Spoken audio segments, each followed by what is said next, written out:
Good afternoon, Mikel. Hello. Big game against Brentford tomorrow. Saturday. Good start. What's the team news ahead of that one? Not much.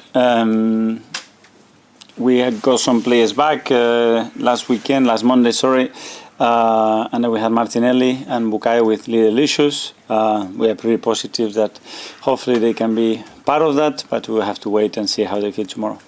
One change you will have to make, of course, is in goal. Yeah. With Aaron Ramsdale coming in for David Raya, I would assume.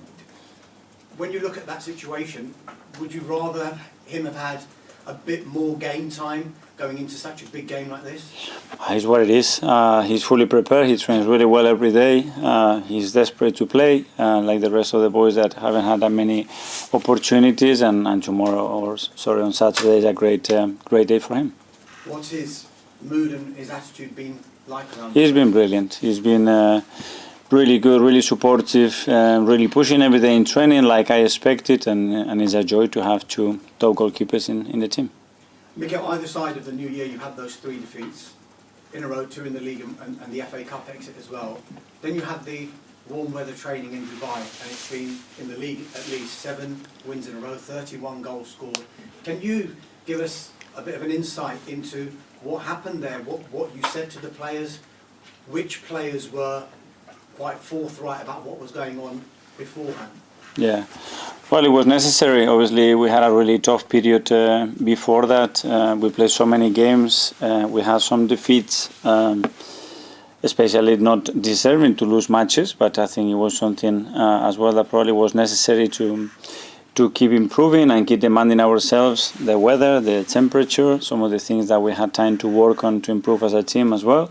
And everything clicked, and then we won, we were playing good, and that helps. Do you think you'll look back on that as maybe a turning point in your season, that trip? Well, it was really good. To be fair, it was a perfect timing for us. What we built there, the chemistry, the energy that it was around the place, the amount of time that we have to spend together and enjoy that part where it was on the field, out of the field. It was a really positive trip. Brentford last season in the home game, we know what happened. There was an error with VAR. Does that still irk you, and is it something that motivates you when you go into this game? Well, every point that we left or we left this season, it hurts, and obviously it's still there, and that's it. But we have a lot to play for. We know the difficulty of the match is always really tough. We played them twice already, and we suffer, and we always suffer against Brentford. And on Saturday, I expect a very similar match. I guess for you, it's just to get the job done on Saturday, and then will you be watching a certain game that's happening on Sunday at Anfield, Liverpool? That's the only thing we can control, and perform well and play better than them and earn the right to win the game. And let's do that. And if we do that on Sunday, yeah, it's a beautiful game to watch for any football supporter, and I will certainly be watching it. Do you care about the result? I can't control it. I will enjoy a magnificent game of football, which were the best teams in Europe in the last decade, and let's see what that brings. But the focus is on us and Brentford. I thought you'd answer it like that, but privately, do you have a preference? No, privately and publicly, I have the same one because it's nothing to do with me. Okay, just one final one from me, just on the contract situations of some of your players. I know you're wanting to tie a lot of your players down to longer-term contracts. Can you tell us anything on Ben White and Tomiyasu? Are they close? Not really, and I leave that more to Edu and the club to announce those things when the times are right.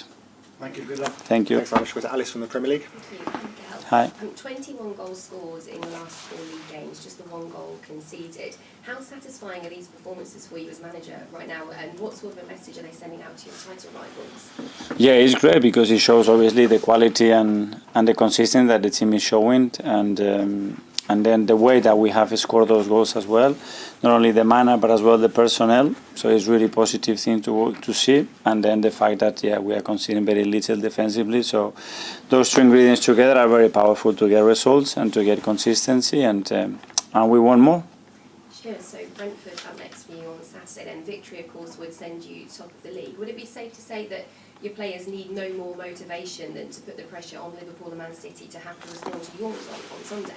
Yeah, we know the demands that we have. We know the demands that Brentford are going to ask us to put to win the match, and then the fact that we are still not there, and we want to be better than where we are at the moment. In order to do that, we have to continue to win. I know you've not given much away there on your preference, but can we assume maybe that you'll be hoping to see Liverpool and City both drop points with a draw at Anfield? Honestly, it's nothing to do with me. I will sit there with my kids and enjoy the match. Worth a try. To have just 2 points separating the top three with less than a third of the season left to play, some might say that this is the best title race we've ever seen. Would you agree with that? Well, I can imagine that for a lot of people it's very interesting, and we want to make it very interesting, especially for us. So we have to keep going. Okay, after the Sheffield United win, I know you spoke about the fact that the signings you made last summer are playing such a pivotal part in your current momentum. Kai Havertz's one of those absolutely shining right now.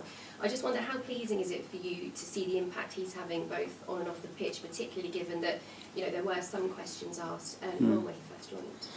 Yeah, it tells about his character as well, and how he has dealt with all those question marks, and the attitude that he showed all the time. When things were not that good in certain phases of the game, but he continued to work hard. That's what is love for everybody here. And then, we can see his quality, we can see his intelligence on the pitch, and the contribution he's having to the pitch. So, obviously, very happy with him.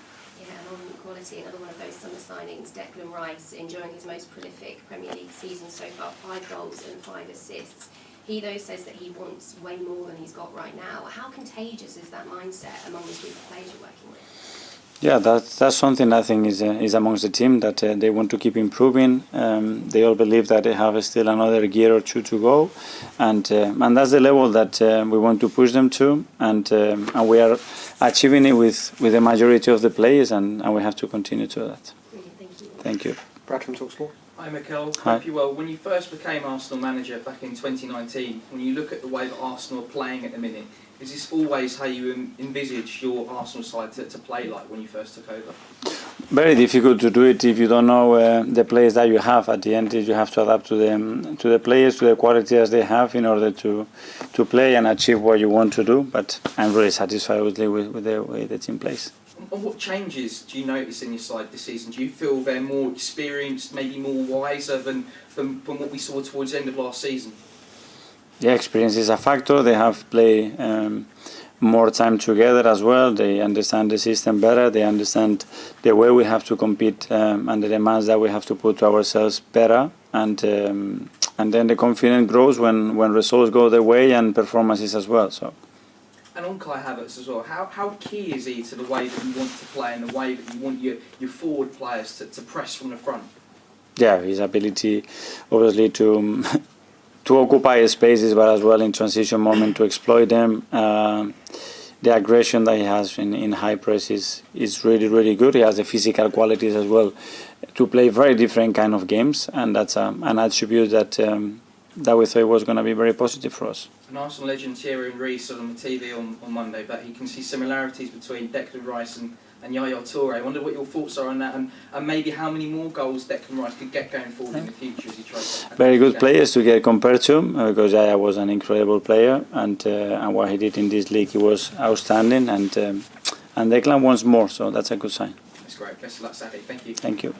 Hi Mikel, I was Hi. just wondering on Aaron, when we've seen him on the bench, he still seems very invested in what's going on the pitch, and I was just wondering, we all know he's a big personality, how big has that been for you, I guess, with what was a difficult decision to, I guess, leave him on the bench at times? Yeah, one of the toughest things is to deal with the players that they don't have in the amount of time that they deserve. And not only Aaron, but with many of those. But we have an unbelievable group of players where we try to be straight and explain things and be close to them and give them the support that we want.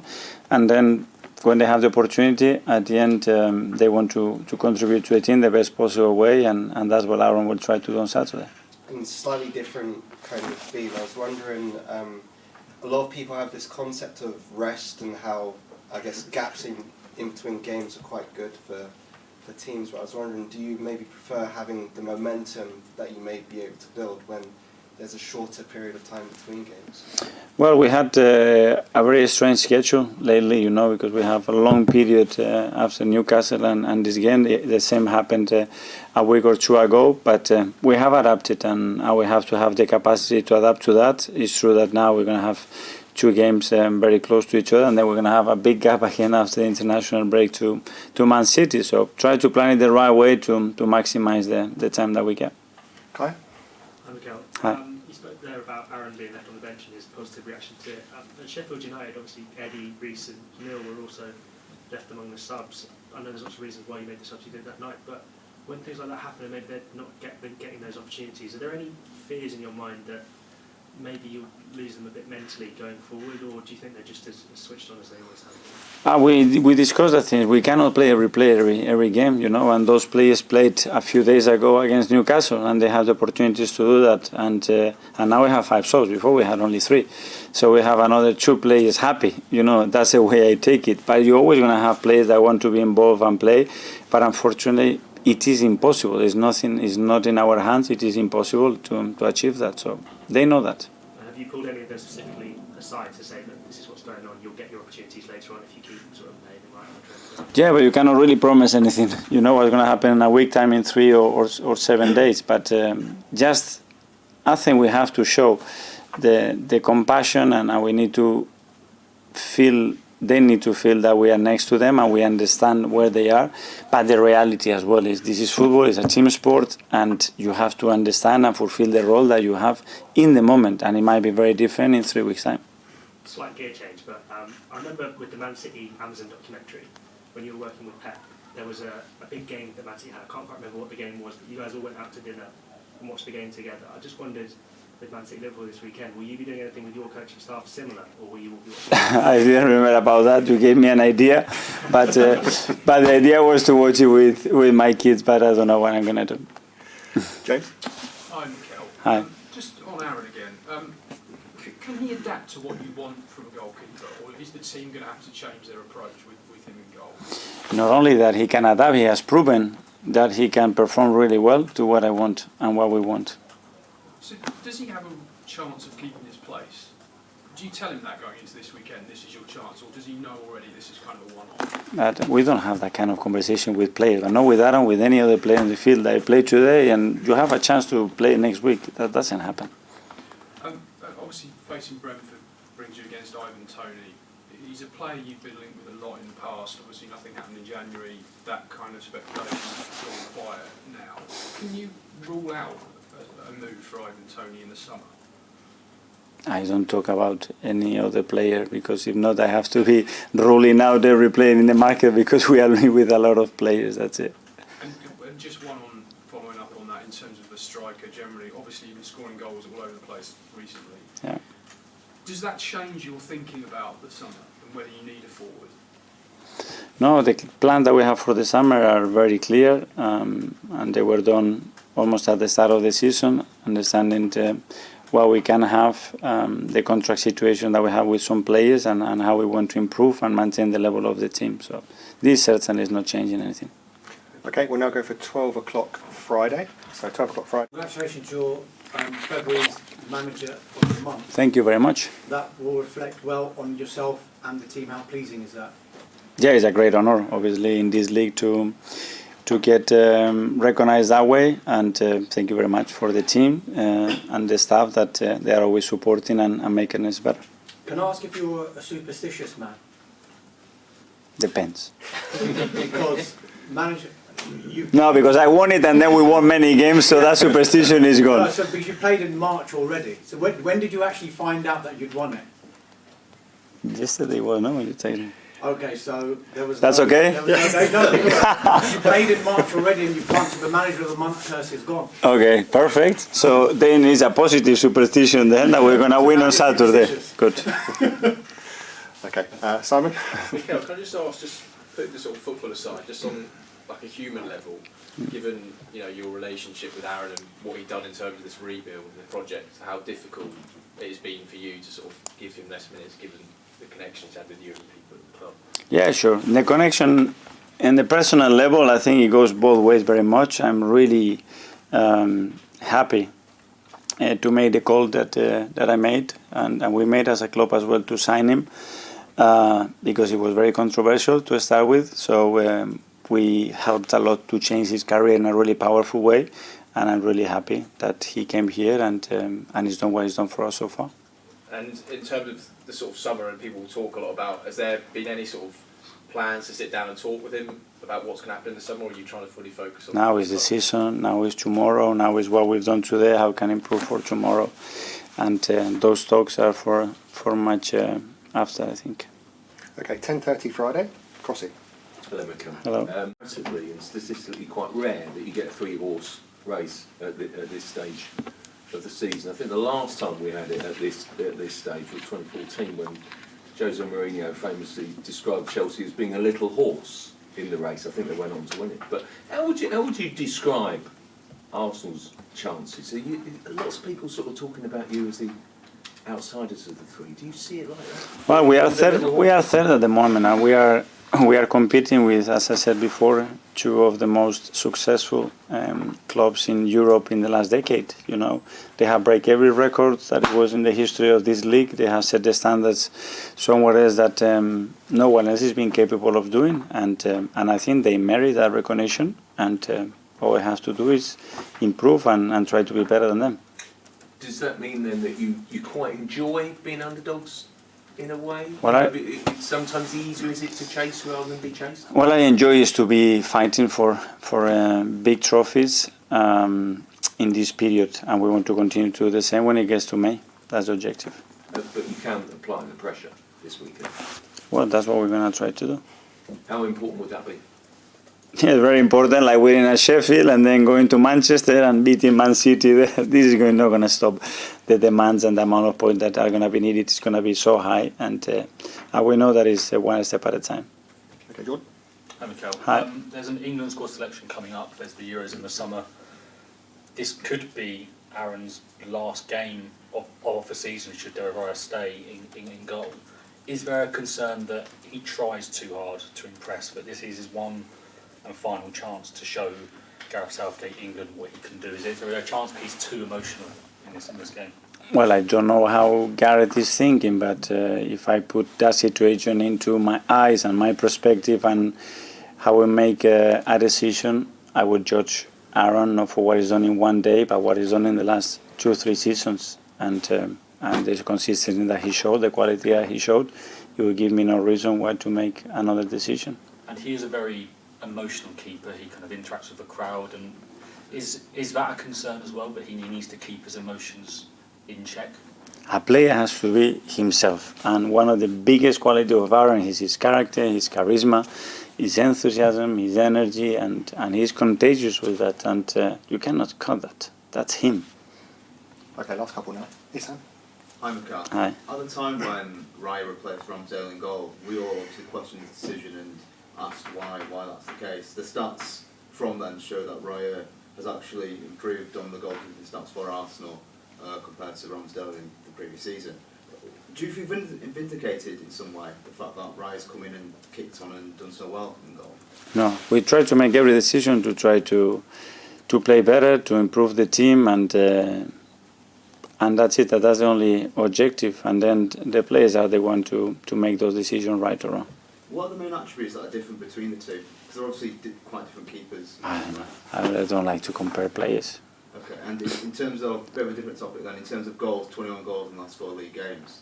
Before Christmas, there was a bit of a drought from your team. What's changed in terms of the goal scoring? Why can you suddenly, as a team, put more goals in the net? Because we've been more efficient, because in some of the games that we didn't score goals, we have more shots and more touches in the box that many of the games that we have won with bigger margin. And this is the nature of the game and the beauty of the game. And obviously now we have as well that confidence, that the energy that the ball is going to go in, and that's very difficult to put into a stat. Mentally as well, is it something mentally as well that's changed? Well, probably, yes. And finally we'll go to John. I know you want good players in all positions, but is there going to come a time where you have to let Ramsdale go just because he's an international goalkeeper and he needs to play? It's not going to be any difference with any other position in the team. But when we make that call to allow somebody go, or a player that wants to go, that's something that we will discuss if that moment arrives. I suppose the flip side is it could be an injury to Raya and he could play the rest of the season. He's got to look at it like that, hasn't he, as well? No, you never know. He does really, really well, and you decide something else. Okay, guys. Thanks very much. Yeah, thank you.